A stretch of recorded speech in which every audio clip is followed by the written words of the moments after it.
In this video, we are going to put together the results from the last two videos into a schematic diagram that will give us insight into what the second isomorphism theorem says as a preamble to proving the second isomorphism theorem.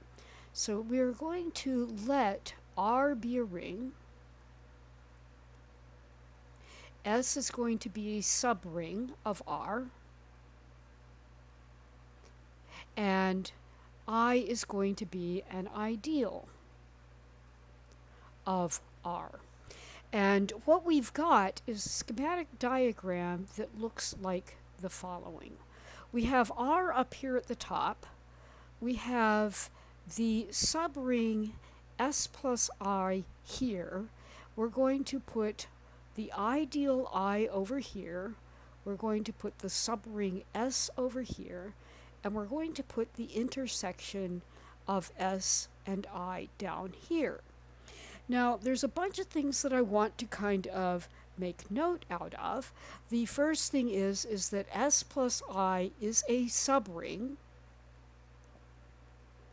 And up here, I want to remark that S plus I turned out to be the smallest subring that contains both I and S. In other words, it contains I union S.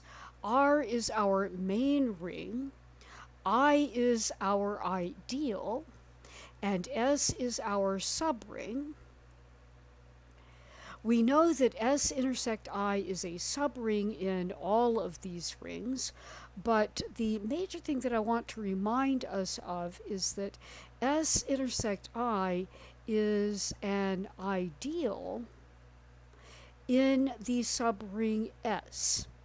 And at this point, I can now kind of put together some important things.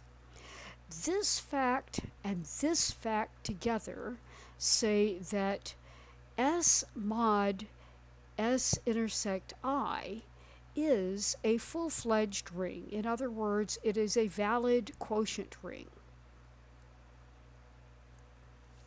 And the fact that this is a subring and I is an ideal, and I is an ideal actually up in this ring R, that means that I is also an ideal inside the subring S plus I, because S plus I contains I. And these two facts say that S plus I mod I is a full-fledged valid quotient ring. So I've got these two quotient rings, and I can actually kind of schematically think about the quotient ring S mod S intersect I as basically being represented by that side of this quadrilateral, this diamond shape that we have inside our particular thing. So this thing here represents S mod S intersect I. And I can think about this quotient ring over here as being this side of my diamond shape. So this is essentially being the schematic for S plus I mod I. And what the second isomorphism theorem actually says is that these two rings are isomorphic to each other. In other words, the statement of the second isomorphism theorem is nothing more than, under this particular set of circumstances, this quotient ring here and this quotient ring here are isomorphic. So these two quotient rings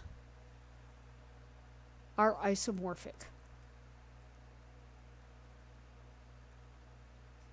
Now, we still have to prove that fact, but at this point what we know is both of these rings do exist, and so all we have to do in the next set of videos is find a map from one of these rings to the other one and show that that map is indeed a ring isomorphism. So at this point, what needs to be shown is the following. We need to find a ring homomorphism that takes this particular quotient ring, S plus I mod I, into this quotient ring, the quotient ring S mod S intersect I. And that will be the contents of the next learning module.